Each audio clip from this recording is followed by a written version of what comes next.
Welcome to the Shā Sparks Show. I am your host, Shā Sparks, where we talk to business and military leaders about what it truly means to invest in people. I am your host and the co-founder of the Maker's Machine Inner Circle, where we're not just your typical networking group. We challenge each other and ignite ideas into real, meaningful change. So are you ready to dive in and ignite your inspiration from this amazing leader? Well then, let's get you fired up.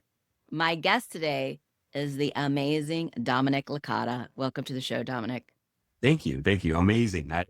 I like that adjective to describe it. Thank you. Well, you're welcome, and you are. I mean, we've known each other. I'm trying to remember what month it was, but it was this year, but it seems like we're on I the feel fast track to best friends immediately. correct. Like I felt the same way too. Yeah, I think it's been about 6 months. I think you and I initially started talking in the end of February, beginning of March. And then I think the first show that I was on was or not show, but the first meeting that I was in with you was the first week of, I want to say April. So April, May, June, Oh, wow. July. Okay. So much has happened since then. And so Yeah. it's been, come into my life and yours. I mean, I know we get to share some of those stories and successes, but to see like how much we've been able to support each other and just being excited to connect with you on a weekly basis is when I don't get to, I feel like there's a void or there's something missing, just like this week. But thankfully I get to see you the day after, and happy birthday to you yesterday. I'm sorry that I wasn't Oh. there for your birthday. Had I known, I would have told my sister or my daughter to not have hand, foot, and mouth. Well, thank you for being here today. I know, like I said, we've known each other for several months because you're one of the members in the Maker's Machine, but we got introduced, wasn't it, through Adam Bird, right? Because of your Correct. podcast.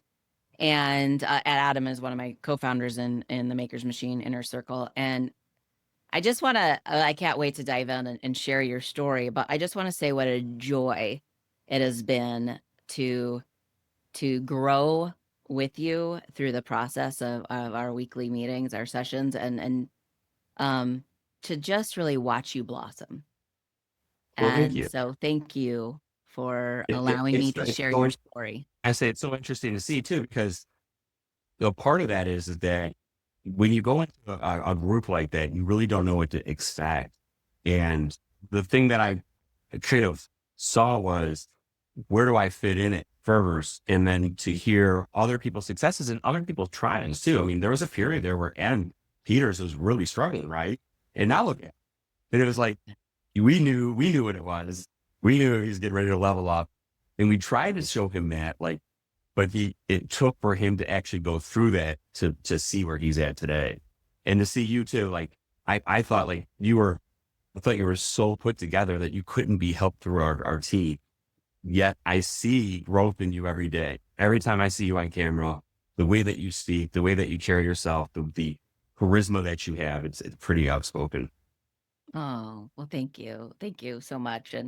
And clearly we could keep going on this love fest, but I digress. Let's get started with the interview. So for those of you who don't know, with over 20 years of mortgage and lending experience and serving as a U.S. Marine, Dominic Licata founded the Faith Valor Growth to help veterans first find Christ and then equip them to build wealth, secure housing, and step confidently into civilian life. He Yeah. returned home to face a different kind of battle, the quiet war of transitioning back to civilian life. The uniform was gone, but the weight remained. PTSD, the crushing stress of providing for his family, and a battle with addiction that all became part of his story, which I hope we hear today. So, but instead of letting those struggles define him, he chose to let them refine him. And you can find out more about all the amazing things that he does at his website at faithvalorgrowth.com. Well, Dominic, I Well, know we have so much, not enough time and so much goodness to share. So we like to start off here with the first question of what does investing in people mean to you? and sometimes that's the best thing that I do, and sometimes it's my Achilles heel, right? Because I have such a big heart that I will just give everything to everybody. And I feel that at this point in my life, investing in people is necessary in order for you to get to where God wants you to be, right? Mm. You have to surround yourself with the right people in order to accomplish the mission and goals. And that's something I learned in the Marine Corps, right? Having the right people around always made the mission easier. Having the wrong people around only created friction and strife during the period. Um, a lot of times I find people that are succubuses, right? They'll over and over and over and over come into my life and just drain and drain and drain. And I don't have any direction for them. And one of the other members of our show kind of brought it to me. He said it, and I've taken this to heart and I've really kind of implemented it. If you call me 3 times on the same topic, you have to seek professional help because clearly I'm not enough to help you through this. And it's not that I don't want to or want to give you all that I have, but I have to keep myself strong. So investing in myself is also part of investing in people, right? Mm. The foundation of making sure that I'm strong and here for me first also lets me have that huge foundation to where, and I didn't know what that meant 3, 4 years ago. I had a friend tell me, you have to make sure that your foundation is strong. And I thought that I was financially, right? Not through Christ, not with my family, but financially was the thing that I always thought, oh, I've got money. I can do whatever I need to do. Well, when the mortgage industry shifted over the last 3 years, a lot of those assets that I had stacked up, whether it would be gold, baseball cards, silver, crypto, I had to liquidate those in order to survive and try to liquidating the asset of real estate. So that can come and go, right? That wave will come and go. And it really depends on your relationship with God and what you believe you're worth and what your abundance is, like where you're at on that abundance scale. You could be way down here, or you could be way up here. And for a while, I was kind of teetering here and we've dropped to here, but I see a world that is unfathomable from anything that I could have ever imagined as a child. But I look where I'm at today, and I never would have thought that I would have been where I'm at right now. And every one of those times that it's come to this, it's because I surrounded myself by the right people, trained and coached the right people who've had that success in my life. And the biggest thing for me is the reason why I do it is it makes me feel good. It is truly my biggest. I used to, when I got out of the military, I struggled tremendously with how stupid people were, right? Mm. And I was always angry and I'll show you. And I was very successful with it. I mean, don't get it wrong, but I was always tapped and I felt like I would hit a ceiling. And then even when I wasn't making a lot of money, I went and trained. I built out the training platform at United Wholesale Mortgage. And for those of you that don't know the mortgage industry, when I started at United Wholesale Mortgage, they were the 17th largest FHA lender. Well, they have been consistently the #1 largest lender in the country, bigger than Rocket Mortgage, which I worked at too. But I helped build that training platform out, and a lot of those foundational pieces and elements that I implemented back in 2013, 14, and 15 are still there today. And it was funny because I just recently went back there because the company that my wife and I joined, there were people that would walk around and say, training hasn't been the same since you were there. What? I read like a Marine Corps exam. A bunch of civilians. Right? So I was crushing fools, kicking desks and throwing things in order to make sure I had their attention. But I got them prepared and ready, just like you would go to battle. I got them prepared and ready to go on the phones with these brokers that would just annihilate them if they didn't know what they were talking about. Told them that they were important. So that was my investing back into people for the first time. And I got such gratification. I was making crap money. But my heart was like, wow, I get to watch all of these people go out and make hundreds of thousands of dollars. I was making $80,000 and making it by, but I also knew that like on my resume in some amount of time that I would always be able to say, hey, I built a trading platform at United Wholesale Mortgage. I just did. Right. Yeah. And I just felt like that was my true first investment into people. And now I have 3 children and I invest into them all the time. And I try to invest into my wife, but she's a stubborn one and she's really driven and she's probably the biggest hustler I know. So, Mm. Well, I have met your wife. I think she's yeah. lovely, lovely and beautiful and has a heart of gold. I can see it Yes. shine through her.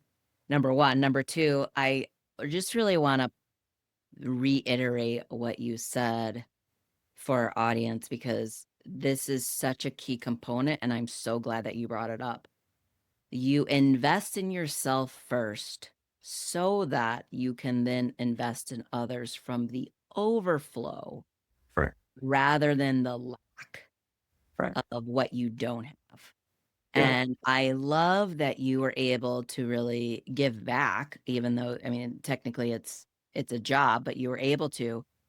How important do you think it is to come from a place of overflow? Would you have been able to train others had you not taken time into investing in yourself first?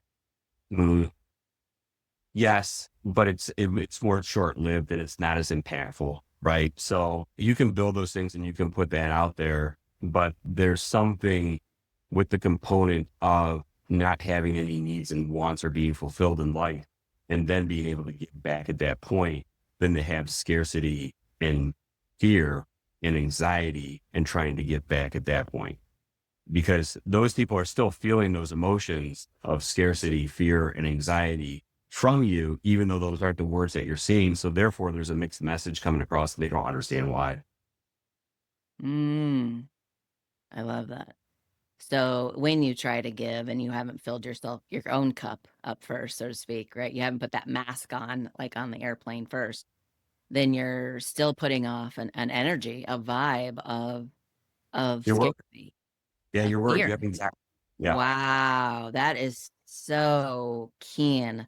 I know the audience will be writing that down. I'm going to write that down because I hadn't even thought about it like that. But you're so right. We don't know what we're putting out that other people are picking up on our energy. We don't even realize it. When I was at United Wholesale Mortgage, when I first started there, they had about, I want to say maybe 350 employees, and they're at 9,000 employees right now. So that was a level where I started at with them. I'm proud of that, right? I'm super proud of that. But as they grew, I was introduced to people around the floor who could see my energy, could see my aura, and they would tell me like, "Hey, what's wrong with you today? You got like black beams shooting off of you," and Mhm. they'd be like, they would tell me, "Hey, looks like you're drained. You've got to protect yourself with the bubble. Let's go do a prayer, put you in on a bubble because obviously this class, there's somebody in it that's able to tap into your energy and drive." And Mm. I didn't know any of those things. I didn't even know what that meant, and I still made a don't, but I trust it, right? I trust that God's going to surround me with the people to kind of help me through that. Will I get to understand it? Yes. As I align myself to my higher self and what I'm trying to accomplish and do, yes, I will understand and see them more clearly myself. I haven't asked for it yet because I'm a little scared of it, right? I don't know what to expect. And there's so much going on that I feel like maybe everything else around me needs to be adjusted or corrected so that we're all kind of aligned in my family, right? But we're a very close knit family. We share a lot of time together, right? In space, whether it's with my wife's brothers and sisters and brother and sisters and mom and or my son Brody who comes over. Not as much as I'd like him to, but he comes over quite a bit, and he's got a big part of this family. And there's a lot of outside and external energies, and sometimes I feel that before I ask for full enlightenment to see those things, that veil be lifted, that kind of it's necessary for me to know instead of seeing those things and realizing what a disaster it really is, how much work I have to do. Well, I love that you mentioned the word faith. I think some people think faith is something that you have once you get it all. Or some people think faith is something that is false. So tell us, how did your faith come about? I think everyone has a faith story, whether they believe or not believe. So tell us why you believe and where did it come from? Yeah.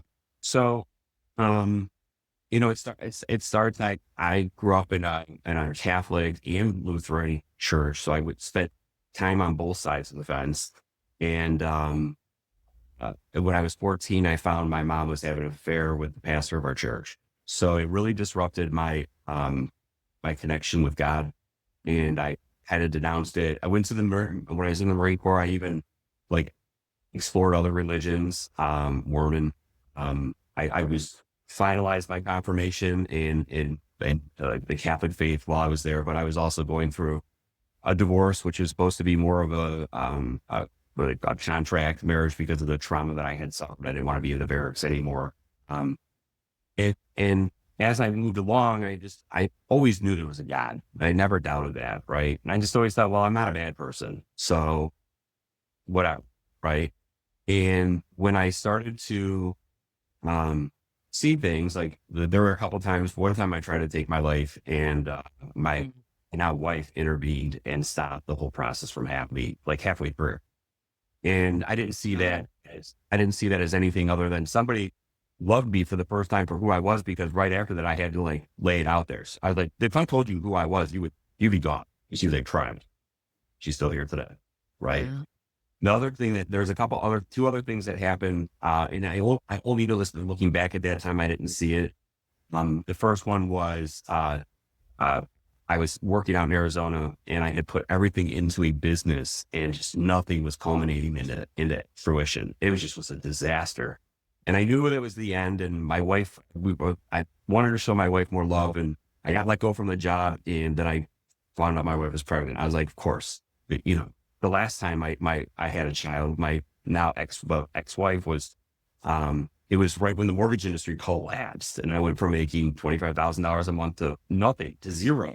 And the same thing had just happened here. And I was like, well, you would do this to me, God. And I was really mad at him. Mad that I was picking up the keys to the car where the person that's on one of my episodes, his name is Clayton Eric Livingood. I think he was on the last one that was posted. There's another one that's getting posted today. He called me. He's like, dude, I was having this dream about zombies. I've been watching The Walking Dead, and you and I are running. I reached back to grab you and you were gone. Are you okay? And I was like, yeah. He's like, no, you're not. I could hear it in your voice. And he called me every day for 10 days. And I didn't even know what that meant. I just knew he saved my life. Right. I knew he saved my life because I was picking up the keys to driving off the cliff because I had a $1.5 million insurance policy that was going to cover. Right. And then the third thing that happened was the day before my daughter was born, a guy pulled out in front of me when I was going 65 miles an hour. I probably had 50 feet to react, and he pulled forward and hit his car head on. And I had a black and blue mark across my chest for about 7 or 8 weeks, and I had a scratch in my arm, and I had a really bad headache for a while, but I was alive. And I thought the only thing I thought and if I get tears in my eyes, I always do, was my daughter's not going to get to meet her father. That's the only thing I thought, right? My daughter's not going to get to meet her father. And I sat at the dinner table, and I started crying, and my wife was getting ready, going into labor. She's going into labor, and I almost didn't want to go to her birth because I was fighting with my wife because I didn't understand why I was still there. I should have been dead. And some things happened where I started getting anxiety because I was traveling for work. And when I was getting that anxiety, my boy, who was the one who called me that day, said, you need to pray. I didn't know what that meant. I go, God help, God help. Well, we already, So I started becoming a little more direct with my prayer. And when I started becoming direct with my prayer, I noticed things were answered. And I noticed that I wanted to give back to the veteran community. For the first time, I didn't have that anxiety and that grief and that anger and resentment and no purpose. And it didn't matter. It didn't matter what my purpose was, as I was going to make a purpose, whether it was my family or it was myself. Like my job is to take care of myself because God put me here for a reason. So now I have to get my shit together. I got to take care of my family, or I take care of my family. And most importantly, I got to a point where somebody had said to me, I don't even know what I want to do, but I want to get back to the veteran community. And I said, well, I know how to do that. And by doing that and initiating this, and I don't even think he remembers saying it, he has given back more so than he could ever imagine. And that's where Faith Valor Growth kind of started. And I reached out to other friends, and there's been a progression and a growth for people coming and going and who's on the show and what it's meant to be. But really what it's turned into is the ability to help veterans transition out of active duty first and foremost. And that's a backtrack piece of it, because right now there's so much mess going on that God has brought several things to me to kind of open my eyes to find a way to help with veteran homelessness. And instead of just saying somebody needs to do something about this, I have chosen to try to do all I can. Well, right now I'm in a phase where I'm trying to build myself up and my wife and my family, because they're my support. They're my biggest supporters of what we're trying to accomplish and do, along with the company that we just joined, Secure Choice Lending. those all kind of are that foundational piece. And for the first time, I feel supported. And a lot of that comes on the heels of me admitting that I had an Adderall addiction over the last 20 years. So Good. I have faith in Christ that he is a big purpose for me, and I'm on a mission. And I'm trying to make sure that my body and who I am is foundationally sound in order to be able to ontake what's coming next. Mm, amen. I've got like 3 points I want to point out here, because for our listeners who might have been like, what did he just say? So I want to point this out. First of all, God's not done with you yet. I know he's And, not. and if you're listening and you're thinking, it's just easier if I leave, they're better off. What's the purpose of me being here? Whatever it is that you're saying, I want you to pay attention to what Dominic just said. He was hit upside the head 3 times to prove that God's not done with him. And Facts. what was something that he did? He didn't battle it alone. He had connection and support and a friend. So if you're listening, I'm going to put this challenge to you. You're watching this, you're listening to this, you're thinking, that's funny that this friend of Dominic's reached out to him after he had a dream. I've had dreams about my friend. That is a sign for They're you to angels. reach Right out. now, everyone have an angel on my arm. Right. That is a sign that you, like Dominic's tattoo of an angel. You might be their angel. Reach out. If someone comes to mind, there's a reason. So reach out and be like, hey, how you doing? Are you okay? What's going on?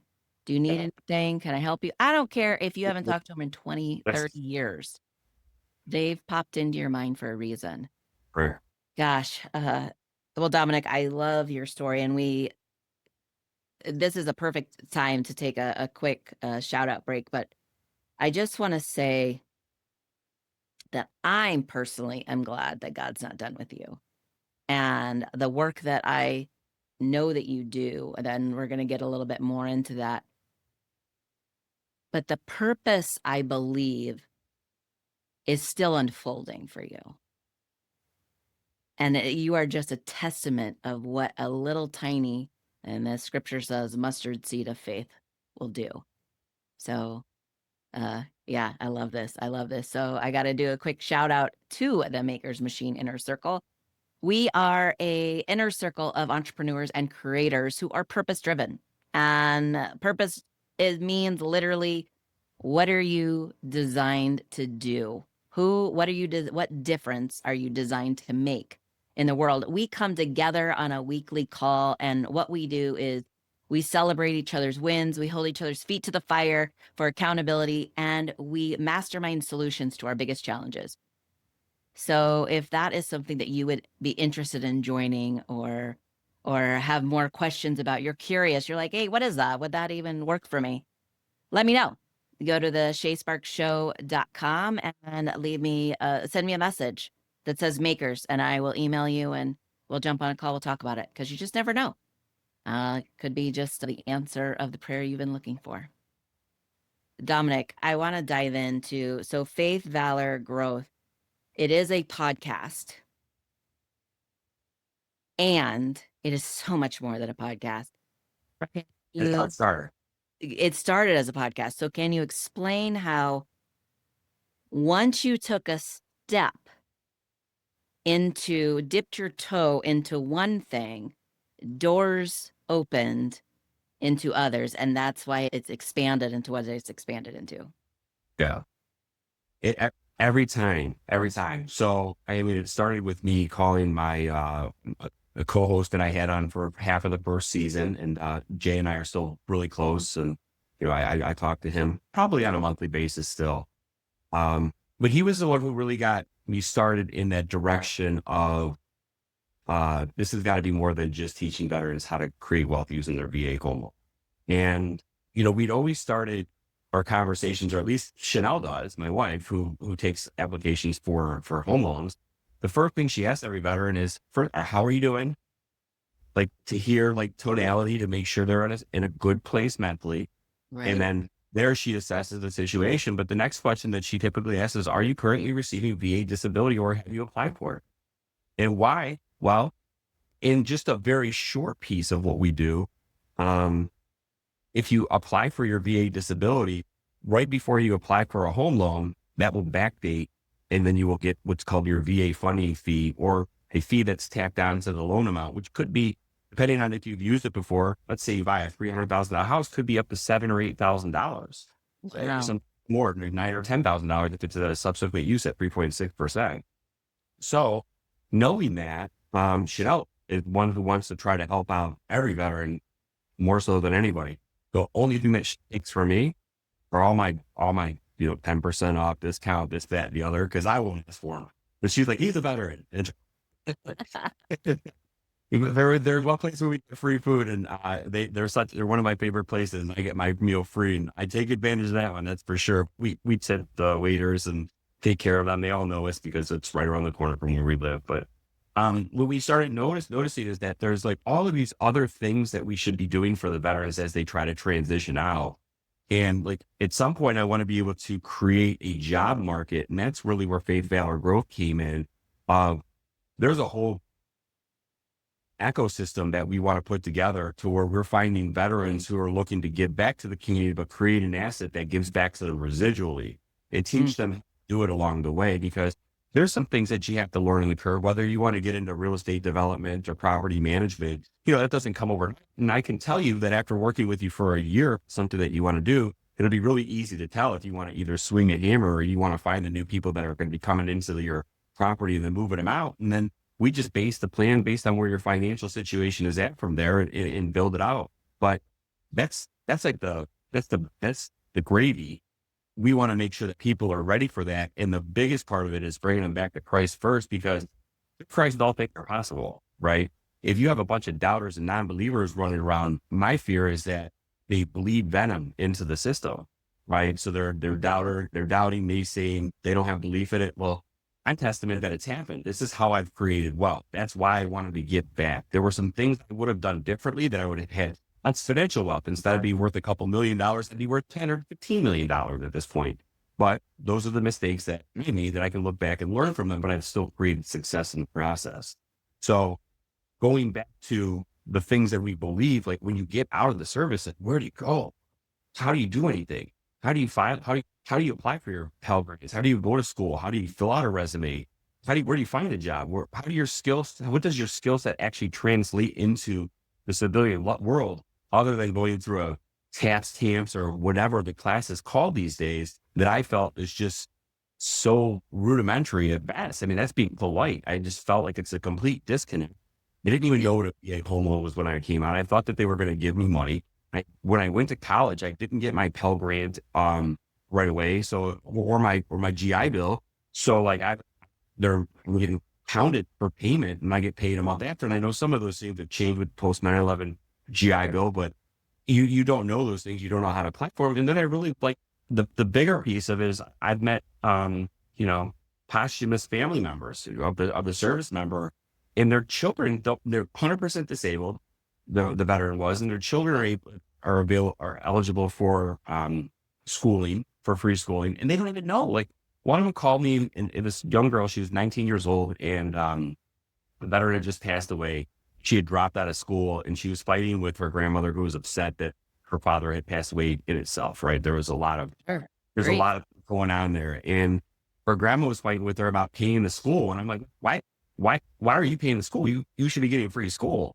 And I said, give me that phone number. I said, why don't you explain what happened? And your father just passed away. I'm sure they'll forgive your $700 thing, especially when they find out that he's a 100% disabled veteran and you shouldn't have free school. And she's like, I don't want to use that excuse. And it just broke my heart. And I was like, that is generational trauma is what that is. That is a veteran who never wanted to ask for anything because they didn't feel that they were deserving and did their job, passed that on to their child who didn't want to ask for something because they were deserving, because they didn't want to be like, they didn't want to be different from everybody else. I was like, okay, we need to do a better job of supporting this group here. And my wife like I said, she likes to steal my all my discounts. She wants to give like, hey, here's the best discounts. Here's how you sign up for this. Here's how you get into or govx.com or whatever it is, right? Or Yeah. I don't even know. She does it for me. And that's all that really matters, is that she's taking advantage of something that's out there, a service that's been provided that, a lot of us don't even know what it is. Vet was a big thing for us when we were super poor. It had no money. We were still able to do things and go to functions and be around other veterans. The only thing I didn't like is they're like, well, please salute our veteran community and stand up. And they'd be like, stand up. They're like, so criminal. So, I don't know. It's just, I always felt like I just did what I was supposed to do. And the baggage that I carried, it only reminded me that it wasn't all great. And I don't want people just to clap for me one time. I just want to have a life. Mm. What comes to mind is how often we're too scared to take that first step. We have an expectation of what it actually means, like starting the podcast.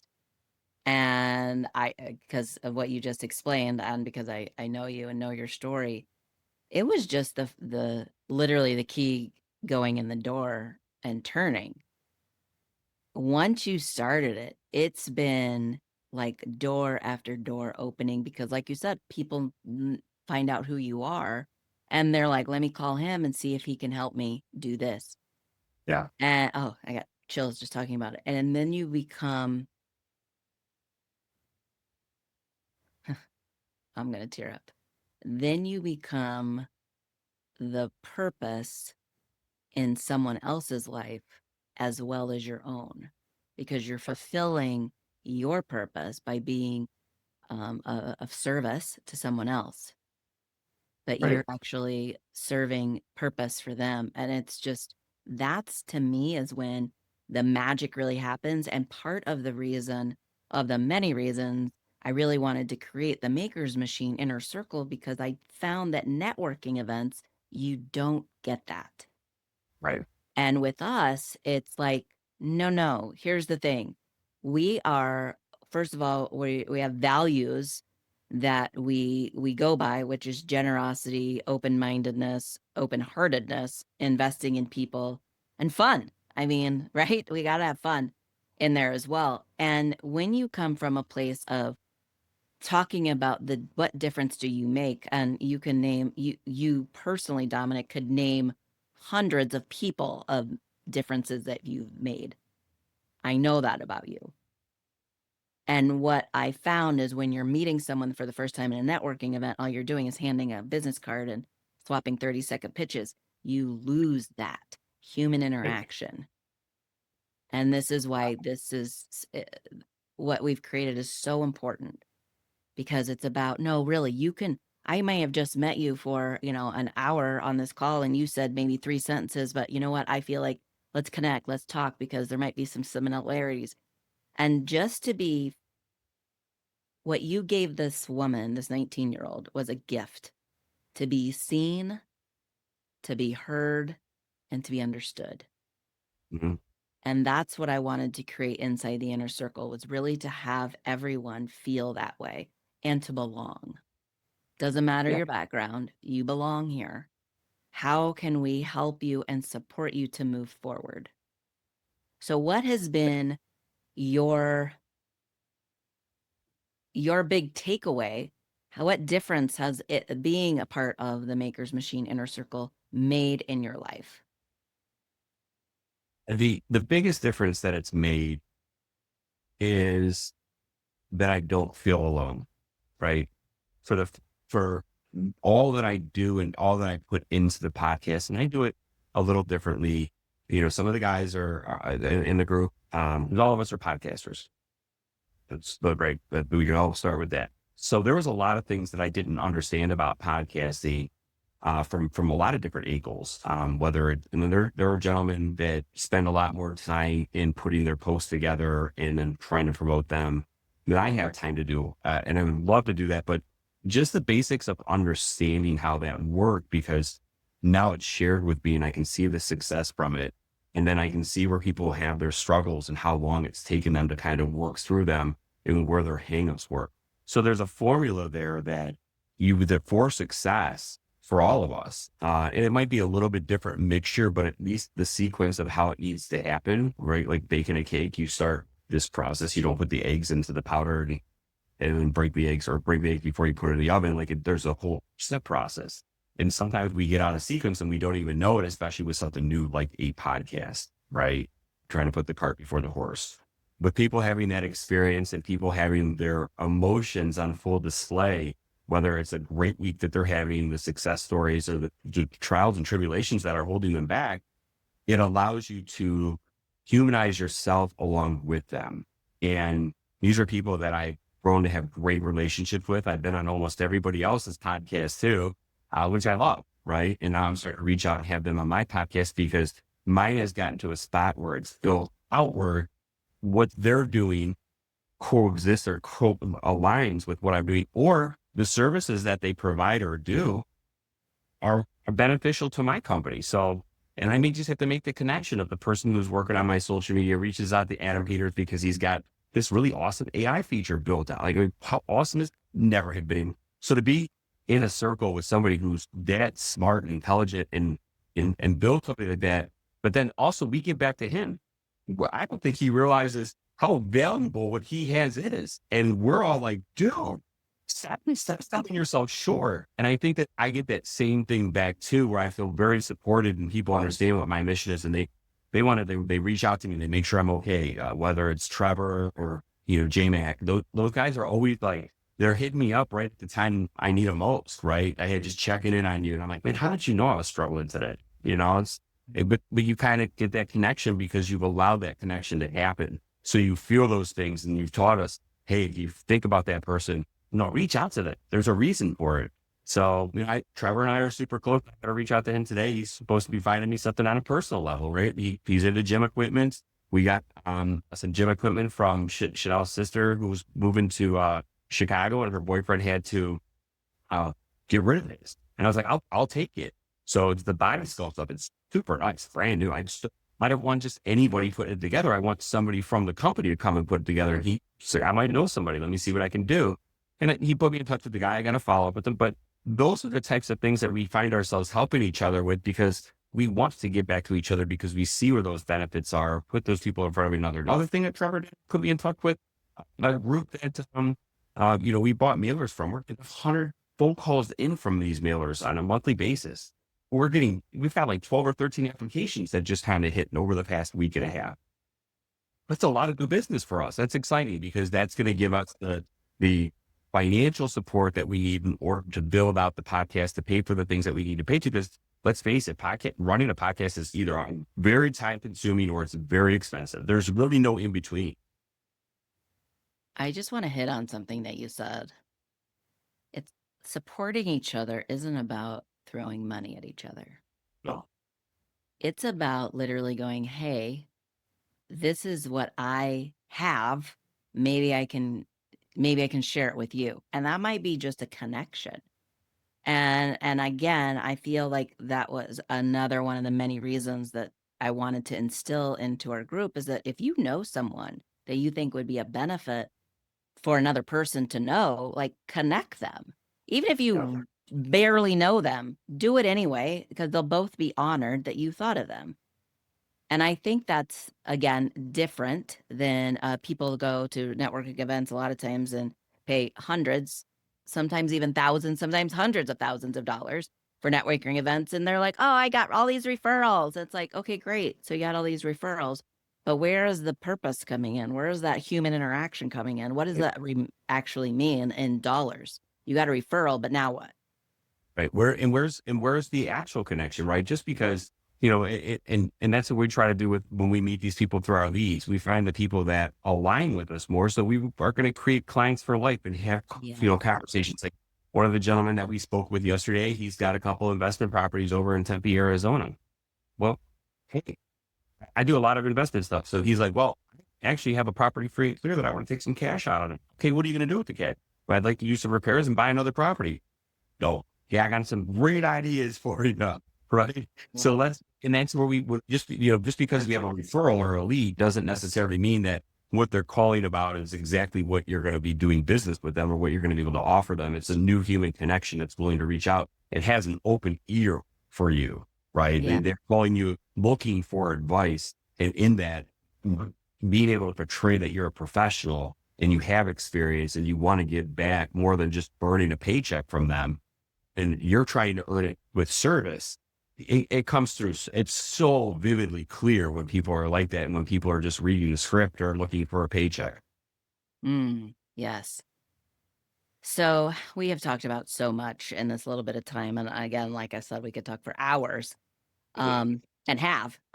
So what with all the things that you do, the podcast and helping veterans and helping veteran families understand what they have an opportunity for.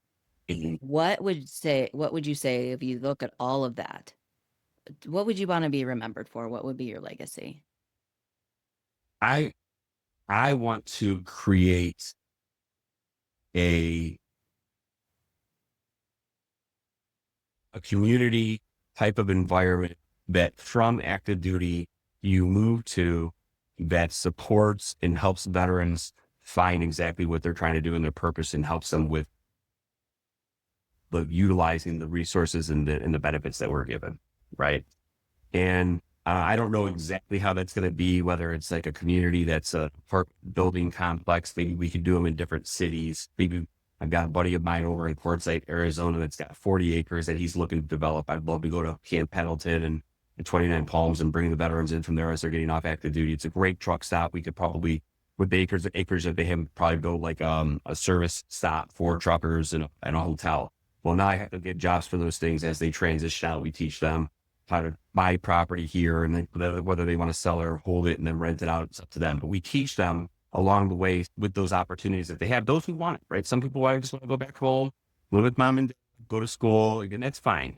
That's fine. But if you ever need that support or you don't have that option, we want to be able to provide that option that is an easier piece. But if I could help a million veterans transition from active duty to have jobs, that would be, I would want a million. Well, I know you're building it, even though it hasn't happened into fruition on paper. You're building it already. So Yeah. you're doing your And legacy. the manifestation of it, and talking about it to people, and coming up with concepts and things that are brought to me that can be incorporated and things that, maybe, hey, maybe that's for somebody else. I think that's an awesome plan and awesome, but that's not how I want to do it. Doesn't mean it's the wrong way. That's going to be a way that another veteran wants to do it, right? More of a sustainable community. We want a work community that, helps them purchase land and has the ability to create wealth in some way, shape, or form, in understanding how the financial system works. Because nobody taught us, right? We didn't learn that stuff. We don't learn it. You might learn a little bit in college about finance, but if you go to the military, like, who's teaching you? Right. Right. Other service members who are getting paid on a monthly basis, who only to understand just the basics of getting a paycheck every month and putting a little bit of it away. Yeah, all of those things are great. But if you want to like become a business owner and you want to open a small business with your skill set, who's going to direct you? How do you know what to do? How are you not taking out bad high interest loans in that process? And that's all part of it. The SBA piece of it, the filing for disability piece of it. If you want to go to school, or do you technical school? Or are we going to college? Right. And while doing that, like, where are we putting you? Where are we housing you? Because you gotta have a place to go. It was the hardest part. I didn't know where to go when I got out. Like, I had to go back to my mom and dad's or my mom and my stepdad's. And I was there for 2 weeks before my mom said, it's probably better if you find somewhere else to live.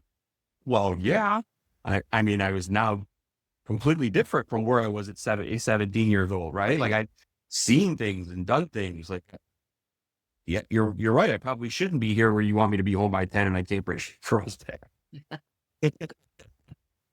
I get it. I got brother, sister, and I understand now looking at it, but at 22, I was like, this is stupid. Like, you're right. So, I had to go, like, I'm living in weekly hotels, right? So what happens when you go to weekly hotels? Well, you find some riffraff in there and you're subjected to that. And it's really easy to fall into some of those traps. And, I worked at a factory at Little Tykes, making toys on the roll assembly machine. And I worked a 6 p.m. to 6 a.m. shift, and everybody was on met there. Right. So, I mean, how easy would that and too, right? Because it's the factory shirt workers guys. And, I went to college and I got hurt, and it was like one thing after the next. And I see how I was so blessed to have gotten pulled back into active duty to reset me when after 9/11 happened. And I know that sounds crazy, but after it reset me, I went back because I was married. I had no finances. I had lots of debt. I was trying to go to college, and just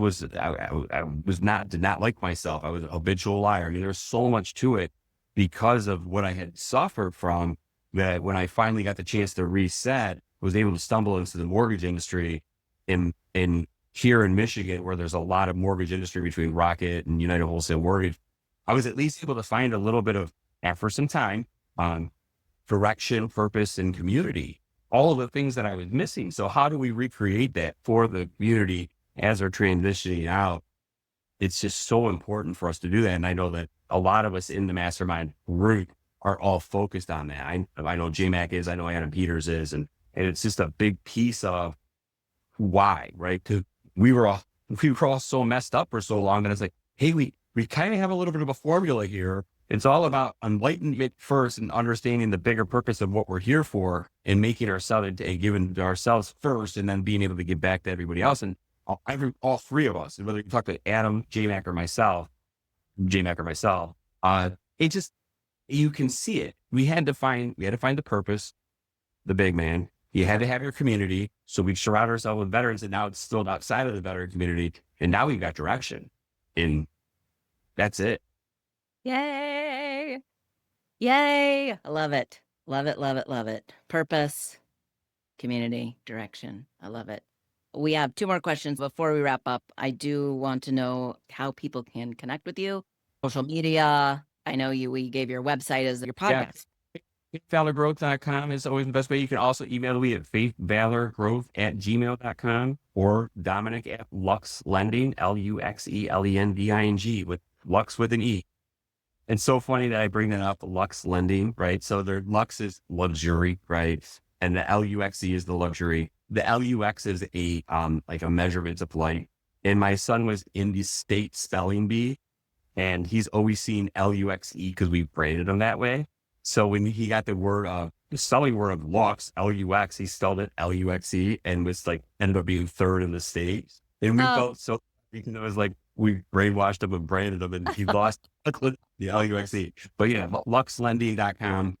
Everybody will remember it that way. Now that I've said that story, Dominic at luxlending.com. And my wife is fully available too. Her name is Chanel, Chanel, just like the designer, just like the perfume. She likes to help veterans, I believe, more than I do. And that says a lot. It says a lot that she gets excited when a veteran calls and they're looking for a home loan.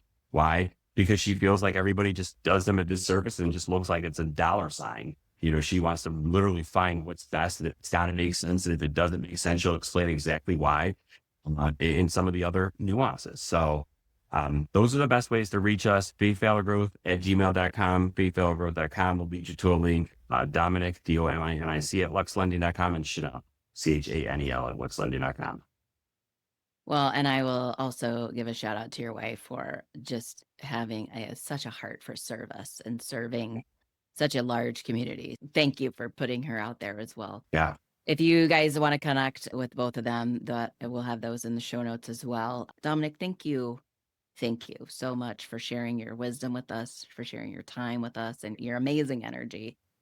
Before you go, what phrase, scripture, or mantra are you living by right now? Oh, the asking you shall receive, seeking you shall find, knocking the door shall be open to you.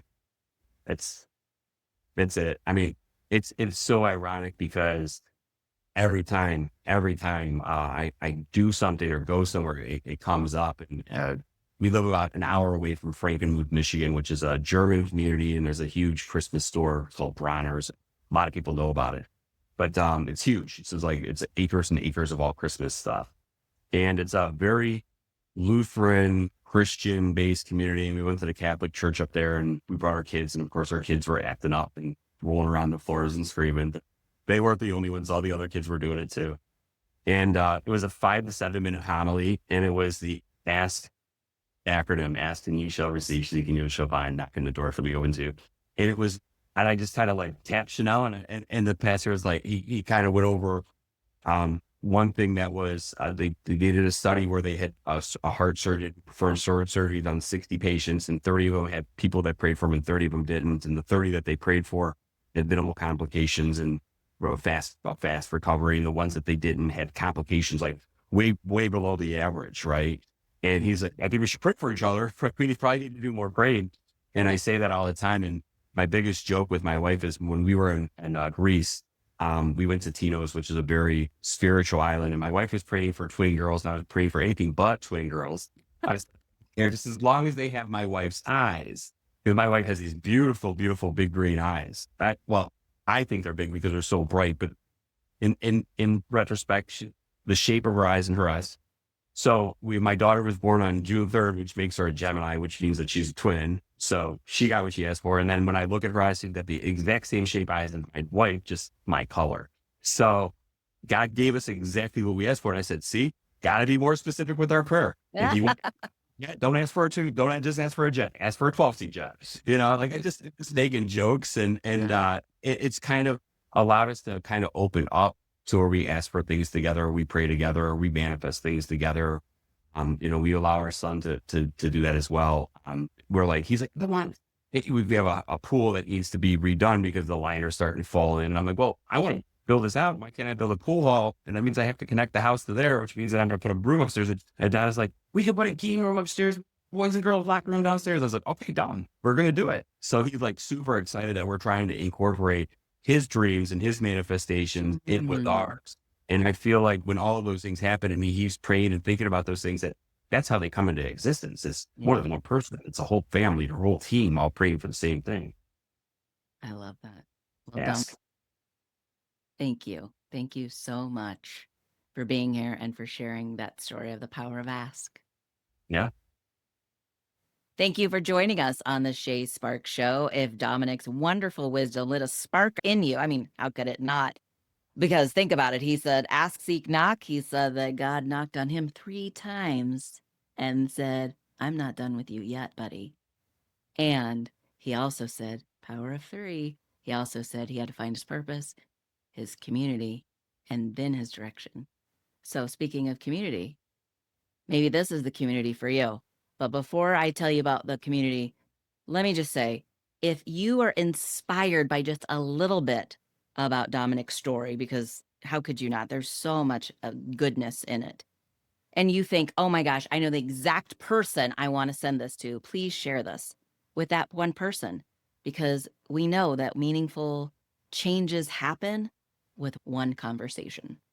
And if you're ready to ignite your own ideas into action, watch your business and your life, like Dominic just shared with us, thrive, then join us at the Maker's Machine Inner Circle. Keep your momentum going. You can go over to my website, theshasparkshow.com. And like I said, go to the email, send me a message, just put Makers in there if you want. And I'll make sure that you have an invite to our next Inner Circle call. And until next time, keep investing in people and let's get fired up.